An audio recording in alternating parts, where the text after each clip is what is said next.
Bonjour et bienvenue sur Actu du VTT et le GPS. Je suis très heureux de vous retrouver pour vous présenter une nouvelle fonctionnalité que l'on peut retrouver sur Land.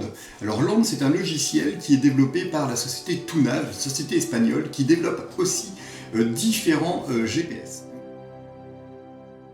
Alors la différence qu'il va y avoir entre les Anima et les vélos Horizon et les Trail, eh bien c'est la communication avec le Wi-Fi. L'intérêt, c'est qu'avec le logiciel, vous allez pouvoir, avec le vélo et le Horizon et les deux versions des trails, communiquer directement avec le Wi-Fi, c'est-à-dire pas besoin de connecter votre GPS à l'ordinateur pour récupérer des parcours ou lui envoyer des parcours. Ce que vous devrez faire avec la génération des Anima, puisque eux n'ont pas de connexion Wi-Fi. Alors, les deux grandes nouveautés de Land sont tout simplement la possibilité d'aller interroger des bases de données. On va retrouver ici un ensemble de sources, GPS US, Trace GPS qui est un français, Utagawa qu'on ne présente pas qui est un français, la Fédération française de cyclotourisme qui est aussi un français, et après on va retrouver d'autres éléments qui vont aller chercher finalement vos informations dans IGN Rando et dans Suunto Active. Alors Suunto Active, c'est vraiment le début de la liaison qu'il y a entre Suunto et Tunav. Alors n'allez pas chercher de liaison plus avancée. Aujourd'hui, vous pouvez récupérer vos enregistrements que vous avez effectués sur votre montre et pouvoir les collecter à l'intérieur du logiciel Land. Alors ça, c'est vraiment très intéressant. Aujourd'hui, vous ne pouvez pas, puisque avec certaines Suunto, vous pouvez tout simplement suivre un parcours. Vous ne pouvez pas aujourd'hui utiliser Land comme outil de traçage pour l'envoyer directement dans le cloud de Suunto et de le récupérer sur la montre. Alors vous pouvez travailler avec vos parcours sous Land, mais il va falloir envoyer un mail, ouvrir l'application, récupérer tout simplement le tracé pour l'envoyer ensuite dans votre montre. Alors c'est pas impossible, mais ça nécessite quelques manipulations. Alors moi aujourd'hui, ce que je souhaite vraiment vous montrer, c'est comment fonctionne la base de données que l'on a sur internet et comment on va pouvoir, avec deux parcours, n'en faire plus qu'un seul. Puisque ça, c'est la fonctionnalité qui vient d'être ajoutée à Land, c'est celle de pouvoir de découper, de recoller différents parcours pour les modifier. Et ça, franchement, c'est une petite fonction que j'aime beaucoup, parce qu'il y a des choses sur lesquelles on ne doit pas faire lorsqu'on télécharge un parcours sur internet, c'est de l'envoyer brut à l'intérieur de notre GPS, parce qu'on peut retrouver toujours des petites erreurs, et peut-être qu'aussi le point de départ finalement n'est pas le point de départ qui vous intéresse. Je vais vous montrer comment on va faire pour modifier tout ça en allant chercher dans la base de données. Donc là, à présent, je vais aller sur Utagawa. Alors comment ça fonctionne au niveau de la carte ? Il va falloir se positionner à un endroit, c'est-à-dire là par exemple, je ne connais très peu finalement la forêt qui est ici, la forêt du Roumois, et je vais aller chercher des parcours pour aller explorer. Donc ça, c'est aussi un point intéressant, c'est que je ne vais pas tracer un parcours un petit peu aléatoire sans connaître les chemins, je vais finalement me baser sur un parcours qui a déjà été réalisé. Alors, je clique sur ma source et là, je vais finalement cliquer sur l'œil. Lorsqu'on a l'œil qui est activé, on a un ensemble de petits points qui viennent se positionner et qui vont nous dire, voilà, ici on retrouve des parcours. Alors, si là à présent vous ne trouvez pas votre bonheur, vous faites ici un clic droit, ou pour tous ceux qui ont un Mac, CTRL-clic, et vous faites réactualiser. Et là par exemple, on a ce parcours ici qui n'apparaissait pas. Donc là, dans le cas présent, on a Tour de la forêt de Roumois. Alors, pardon, je vais cliquer sur le parcours, et aussitôt que je sélectionne ce parcours, on le voit, il apparaît ici. Donc je vais double-cliquer sur le parcours et finalement la fenêtre va venir se mettre au niveau du parcours. Donc là on a téléchargé une première base. Alors moi ce qui m'intéresse, c'est d'aller chercher finalement une autre base. Je vais regarder par exemple, alors je sélectionne un haut parcours, donc là non, pas du tout, ça ne m'intéresse pas. Donc là je clique sur l'élément qui est ici, je le supprime, je dis que je ne souhaite pas tout simplement le conserver. Il y en a d'autres parcours qui sont ici. En même temps que je les survole, eh bien, je les vois dans ma base en me disant que c'est lequel que c'est. Par contre, je ne peux pas le prévisualiser. Alors ça, ce sera peut-être dans une prochaine mise à jour. Donc, je vais de nouveau me recaler. Voilà, tout simplement. Et je vais relancer une recherche. Puisque ça m'intéresse, voilà, c'est un élément qui est ici. Donc, je regarde 22 km. Voilà, ça m'intéresse. Donc, je le sélectionne. Une fois que mon parcours est sélectionné, voilà, je vais me recaler sur l'ensemble des parcours. Donc là, je suis bien en présence de deux parcours qui sont distincts, et finalement, il va falloir que je crée quelque chose pour pouvoir les assembler.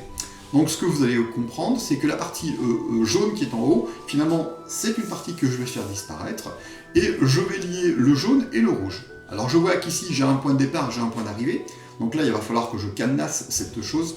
Et j'ai ici, de nouveau, un point de départ, un point d'arrivée. Alors, comme ils sont l'un sur l'autre, eh bien, il va falloir que je leur donne un petit peu d'espace, parce que sinon, il va y avoir quelques incompréhensions. Alors, ce que je vais faire, c'est, je vais venir ici, je fais un clic droit ou un contrôle-clic pour les Mac, et je vais dans « Éditer la trace ». Dès que j'ai édité la trace, j'ai finalement ici mes outils qui sont là. Alors, on voit ici un outil. L'outil, c'est l'outil qui va nous permettre de découper les parcours. Ici, de pouvoir repositionner différents points. Là, en supprimer, etc., etc. Donc là, déjà, ce que je vais faire, c'est ici, je vais commencer par supprimer des points. Je vais commencer par supprimer des points ici. Voyez-vous, hop. Je supprime en conservant. Voilà, j'ai mis de la distance. Là, de nouveau, je vais remettre un petit peu de distance. Alors là, c'est pas incompréhensible, puisqu'on a finalement qu'une ligne droite. Alors pour attraper un point, il suffit tout simplement de venir cliquer sur le point qui est ici. Bon, voilà. Ça, on a fait notre premier élément qui est ici. Alors pourquoi je vous dis de ne pas envoyer un parcours brut à l'intérieur de votre GPS? Eh bien, par exemple, pour ce genre de choses. Voyez-vous, ici, on a ce type d'information qui est ici. Donc là, on ne sait pas trop qu'est-ce qui s'est passé. Est-ce qu'il y a un bug dans le système? On ne sait pas, puisque je ne connais pas la source du fichier, puisque là, dans le cas présent, je n'ai pas été fouillé à l'intérieur. Parce qu'à l'intérieur de notre fichier, si on utilise par exemple un navigateur, on peut connaître quelle est la source, si c'est du Garmin, si c'est du Brighton, si c'est du Sigma, etc. C'est marqué dans l'enregistrement. Bon là, dans le cas présent, on s'en moque un peu. Alors, vous avez vu, j'attrape les points. Donc là, je vais supprimer tout simplement mon point. Et là, je supprime mon point. Et là, je le redéplace. Donc, pourquoi je ne le laisse pas? Parce que c'est quand même une source d'erreur. Alors là, le fait qu'on ne soit pas tout à fait sur le chemin, bon, ça peut, le GPS peut très bien vous dire recalculer en fait une solution pour pouvoir vous ramener sur le chemin. Mais comme il n'y a pas trop d'alternatives, on ne risque pas de rencontrer de problèmes d'incompréhension sur le parcours, mais éventuellement on peut réajuster ceci. Alors ça nous demande de faire un petit peu plus de travail, mais voilà. Donc là, je ne vais pas tout analyser. Mais s'il y a encore des bugs, là par exemple, on voit il y a encore un bug. Donc voilà, alors je lui dis, je ne connais pas la source, donc je ne sais pas quelle est l'origine du problème. Mais il est toujours mieux de supprimer ce genre de choses qui peuvent finalement apporter de l'incompréhension pendant le guidage. Voilà, donc on arrive ici. Donc moi ce que je vais faire, je vais revenir à ce que je viens de faire. Non, je vais pas, c'est pas grave, je vais prendre mon point, je vais le faire venir ici. Voilà, moi ce qui m'intéresse, dans le cas présent, là, ça va être découpé à ce point-là, puisque je vais les lier finalement les deux. Donc je sélectionne mon point, tout simplement en cliquant dessus. Je peux désactiver la fonction ici, sélectionner mon point, et je vais venir sur l'outil couper. Donc là, il me demande de couper soit par deux possibilités, soit par distance ou par la trace. Moi, dans le cas présent, je mets la trace, et que je vois bien que j'ai une partie de mon parcours ici qui est restée en jaune, et l'autre qui est passée, tout simplement en bordeaux. Alors moi, ce qui m'intéresse, de nouveau, ça va être de couper finalement à cet endroit-là. Donc je vais venir sélectionner le point, et je découpe. Voilà. Donc là, j'ai ma troisième partie, ma partie qui est en bordeaux, celle que je vais faire disparaître, qui est ici. Hop, je la fais disparaître. Et j'ai ma partie jaune, ma partie bleue et ma partie rouge.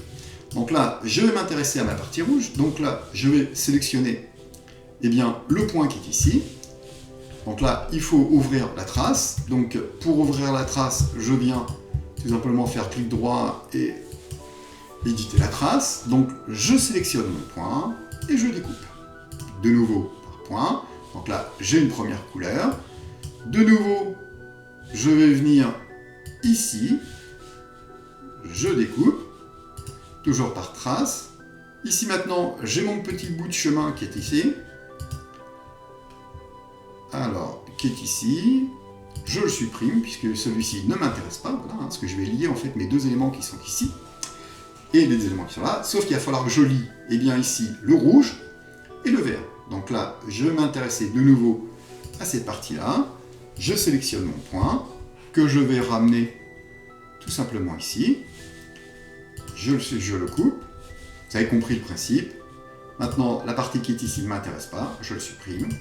Je ne m'encombre pas d'éléments qui traînent hein, sur la cartographie. Il faut vraiment que ça reste le plus lisible possible. Donc là, de nouveau, je vais venir ici. Le point, je vais le déplacer là. Et je découpe. Voilà. Il me reste cette partie qui ne m'intéresse pas. Donc elle, je la supprime. Voilà. Donc là maintenant, j'ai un ensemble de fragments, puisqu'on va se retrouver avec quelques fragments. Et alors, je vais me recaler. Et il va falloir finalement que j'assemble mes différents fragments. Alors ce qu'il va falloir, c'est que je procède en fait par étapes. Alors je vois l'élément qui est ici et l'élément qui est là. Donc là, moi, ça ne me convient pas. Par contre, je peux lier cet élément-là et cet élément-là.